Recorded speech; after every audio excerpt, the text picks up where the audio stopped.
Are you building a business, casting out that really big vision, and you're so excited about it, but your nervous system has not actually caught up to the vision yet? Or do you find yourself future tripping, overthinking, racing for the next thing to go wrong, and in a cycle of comparison of where others are instead of actually enjoying your journey? And what would change if you could lead your life and business from a regulated, grounded, and completely unbothered identity? If you are ready to stop spiraling, stop reacting, and stop carrying the emotional weight of your business, then this version of the unbothered entrepreneur is for you. Imagine stepping into the new year with calm certainty, the tools to regulate in real time, and becoming the entrepreneur who doesn't break under pressure, but expands because of it. This is a program that I'll be doing live starting in January. Link is in the show notes to join us.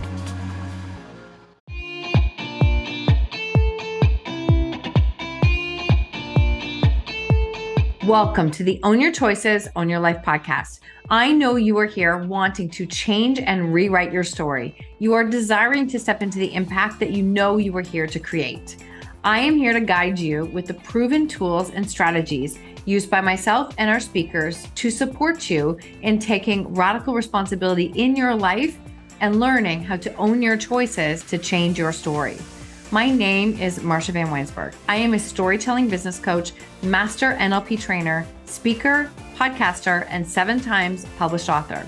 My clients have found freedom and purpose from overcoming their shame stories and learning how to share them with the world. I am so grateful you are here. Let's get started.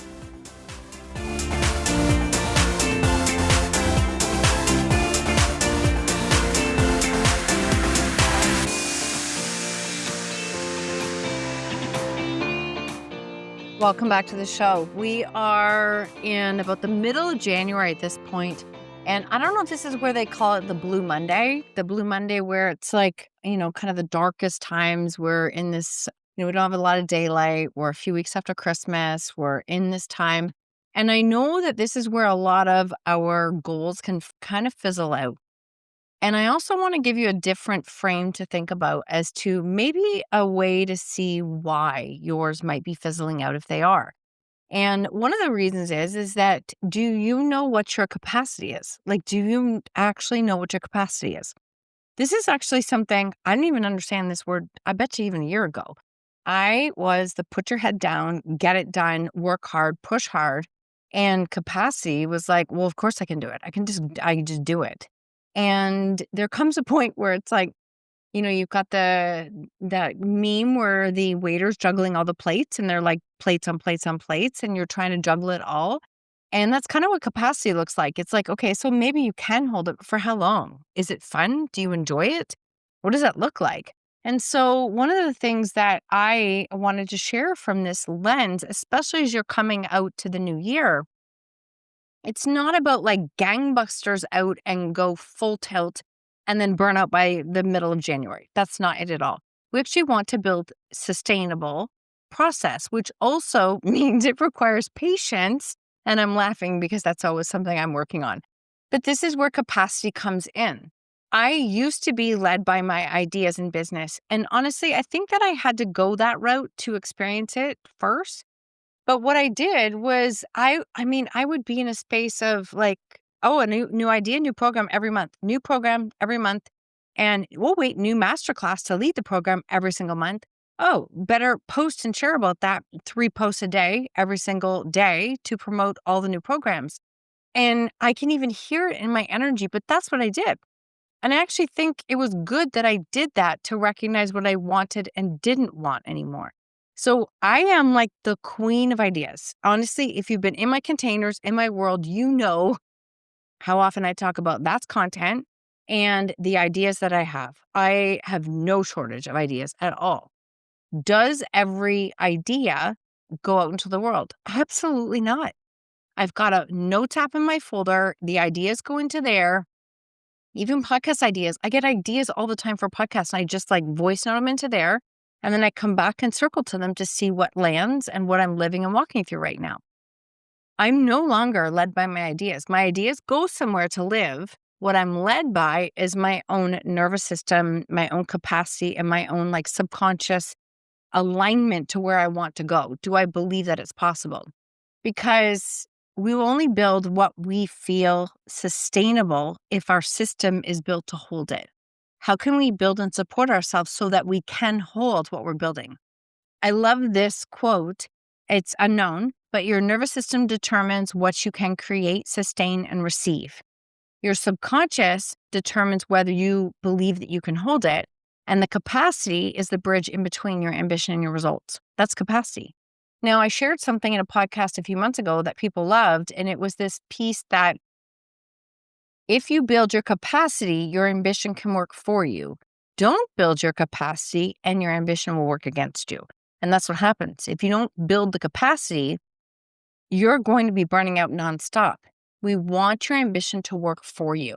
So ideas come in, I park them somewhere, I revisit, and I ask myself, am I ready to bring this to life? Where do I think it might fit in? What does it look like?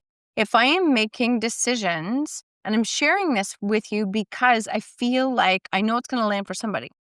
When I'm making decisions, and if it feels like it's like, oh, I have 1,000 things on my plate, I'm feeling this burnout. There's like shiny object syndrome and comparison of what everyone else is doing, and this proving energy that I can do it. That is not sustainable. That's a very dysregulated system. And I know it very well because I lived there for years. When it's regulated, it feels very clear. It's very precise. My thinking is clear. There's momentum without burnout. And I feel like I can hold more pressure. And that means I don't want more pressure. But when more pressure comes in, I can hold it without feeling like I'm going to collapse. I can have more success without feeling like I'm going to collapse. That's what it looks like. Your ambition will work against you if you don't grow your capacity to hold more. And that is a very simple piece. So how do I decide what comes to life? I take all those ideas, I put them in a notes app, and from there, I start to look at it and go, okay, let's go inward first. What feels good? Where can I have space to bring that to life? Every new level requires more energy, more space, the ability to hold more emotional bandwidth. When we say yes before checking in or thinking about capacity, it can lead to resentment. And I've done this. I've actually built and launched to something and it's like, God, I don't want to do it. I'm like, interesting. Why is that? I took a very solid piece of my program from 2025 and I stopped it. I actually refunded people. And I was like, I know that I don't have the bandwidth to do this anymore in this way. I'd done it for 2.5 years. That was actually not easy at all, but I was listening. That means going inward first. Did I make the decision fast? No. It was a long time coming. So if we can check first for what the capacity is, then there's a better chance of not sitting in resentment because you're exhausted and can't service it. Because how you serve people in your program will speak and ripple into referrals, into more growth, into so many different things. That's what it looks like. So we want to check in first. We want to check in with our actual schedule, our calendar, our energy, our bandwidth, the identity of who we are so that we can sustain what we are building. In my opinion, this is really what it comes down to, being like a heartwired leader. And this is our mastermind, Heartwired CEO. It's our live event. We speak about it all the time. It's in both of our business, mine and Meg's. And it is really this heartwired approach. Checking in first. Honestly, take the idea, shelve it, look at it, see it. How does it unfold? How does it feel? I had the idea for Unbothered back in June of 2025, and it is just coming to life now. And I did a live podcast series called The Unbothered Mind. It's in the show notes. It's free. It is sharing what that journey was like. Why do you think I did that? I'm an auditory learner, and I just practice with the free podcast. Putting the content out to see how it feels. How can it land? How can I hold it? What does it look like? Giving myself space and patience to bring something to life, brand new information, brand new way of being, I promise. But this is what it looks like to listen Tune in first to your own nervous system first. And when your nervous system is regulated, this is where internal safety comes from. Internal safety means that you are ready to hold what you are creating.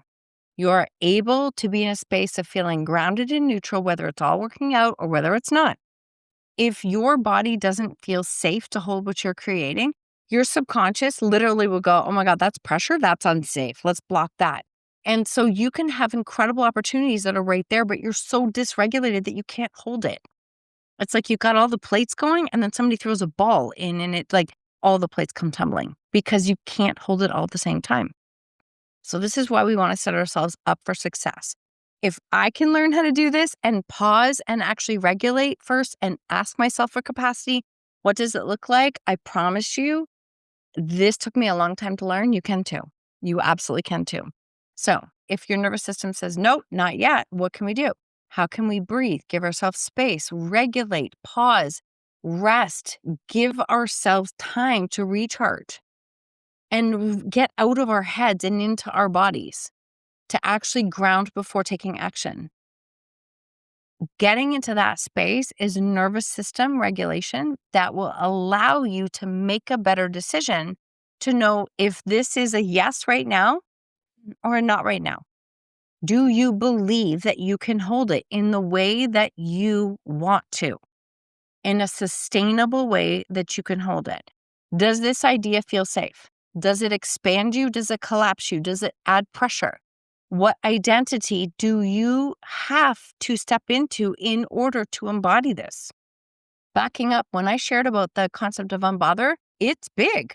And it came from seeing Mel Robbins live and for reading her book and then walking through a really difficult situation. That feels really big. So I'm allowing myself more time for it to land in a way that is sustainable. That is the direction that we're going with it. So expansion and capacity, like it doesn't happen by pushing harder. It happens by layering and practicing holding more. More stillness, like more sensation, more responsibility, more visibility, more receiving support. I actually have been writing about receiving support for the last year. And that is the only way this business has continued to grow, is by allowing myself to be supported. And this is what it looks like. Your capacity continues to grow because you've trained yourself that it's safe to hold more. You know, holding more can also mean like a lot of other challenges, right? Payment failures, clients that aren't aligned, things that don't work. Like I find everything in my life, when I pushed to do it faster, the plates all fell. It's just what happened. Now that I've learned this, again, probably not till I was 54 when I first learned it, is being in the space of slowing down, pausing, and asking myself, am I ready for this? How am I feeling? What's my internal safety? Can I juggle it? How does my calendar feel? Where do I need support? All of that comes before mapping out anything in the program. And then it becomes clear of, okay, well, if something does feel off, what do I need? Where am I lacking support? See, the old hardwired way, which I thought was like a badge of honor, meant I said yes to everything. Yeah, I can do that. I got it. Yeah, I know I have 10 things on the go, but I can totally do that. Pushing through pressure, ignoring how I felt, forcing things to happen, sitting in comparison nonstop, and, ignoring the signs where my body was saying, stop it, just stop. This is enough. And the old way of hardwired way was building a business that drained me. It honestly drained me. And now when I look at it, my calendar looks totally different. There's a lot on my calendar. Don't like there's a lot on my calendar, but not in an overwhelming way. I have found ways to build balance in my calendar that fits really well. I have 3 weeks a month. I actually go pretty hard in those 3 weeks. Still balance myself. Don't hear me wrong. But the last week of the month is my integration week. I rarely have calls that week. I catch up, plan for the next month, what needs to be done, so that I'm not always behind the 8 ball. And that feels really good for me. It allows me time to recharge and pour back into me even more. The heart-wired way is respecting my calendar, taking a look at it, asking myself the hard questions. Can I hold and support this? What does this look like and feel like? tapping into regulation often, recognizing when I fall into old patterns of pressure, letting my nervous system be the strategy, listening to what it's saying, closing in on my own patterns that I need. I have a great sleep regimen, honestly. And for the most part, we can be watching something that I love and I'm like, it's my bedtime. I have to go to bed. And it's so funny, but it's just like, I know when I need to be in bed by to allow myself a chance to get the sleep that I need, my body needs, like very much a hardwired way. And choosing ideas that align with the identity of who I'm becoming and the long-term vision of what we're building. So I can have great ideas. I mean, literally, I bet you less than half actually make it out into a business that we're building, an offer that we're creating, because I know it has to fit in with all these other values first. And that can change how I show up and changes how my business can grow and scale because I am building a business that supports who I am becoming in the identity piece of it. So when your ideas land, write them down somewhere, look at it, ask yourself the hard questions, right? You don't need more ideas. You need to build the capacity to hold the ones that are most important to you. When you regulate first, your decisions become clear. You have space to be more creative and your voice is more grounded and stronger. It's not pushing. And then all of a sudden, you maybe can see your vision even more clearly. When your nervous system feels safe to hold more, you layer it in. All of a sudden, you feel like, yeah, I can do this. This feels good. There's no proving energy. It's actually a calm, grounded energy. I can do this. That feels good. And it's okay to move things back. It's okay to bump things back. If your capacity feels off, if your nervous system feels off, like be honest with yourself. I know it's hard when you're trying to build a business and you actually do have to generate money. Like we have businesses that are generating money. If not, we have a hobby. It's what we're doing. So when you're here, it's okay to put things off. It's okay to say that's a Q3 issue. And where can I get support in Q1 and Q2? What does that look like? It is not quitting. It's not playing weak. It's actually being in alignment with who you are and how much you can hold. When you do that, you can continue to grow your business in ways that are beyond what you can see right now. Because it doesn't make logical sense in full honest transparency of what we have on our docket right now between outspoken publishing, outspoken coaching. There's so many things coming this way. And the NLP, the practitioner and the master practitioner, as well as my one-on-one clients, the podcast that goes 3 episodes a week. I'm not saying this to actually like make it sound something that it's not. I'm not even trying to pump the tires or anything. I'm just saying we've layered it all in. And the concept of unbothered, like I said, came almost 9 months ago. And we are in a space of it is just unrolling now because I kept tapping into what does it look like? Can I hold it? And I had a client last year who had booked a breakthrough day. And a breakthrough day to me is like the highest touch point. A breakthrough day is 8 hours with a client, as well as giving them a personalized hypnosis and subliminals to support them in their goals, as well as a month of Telegram coaching afterwards. Okay. It's very high touch. You can collapse 3 to 6 months in a breakthrough day. You can always reach out to me for them. I book them months in advance, but I just want to share this concept with you. So it is like the highest touch point for me. I had a client book last year in April, somebody that I was dying to work with, and we booked it out to August. And in this time in August, when it was coming, I actually had some really challenging personal things that happened for us and our family. And I had to sit with myself and I'm like, I felt so guilty because I knew I could do it. I knew I could do the breakthrough day, but I also knew that I didn't know if I could deliver it the way that I wanted to and the way that she deserved. It was one of the hardest things I've ever done because I looked at my capacity and I went, if I do it and push through it, I could probably pay for this for weeks.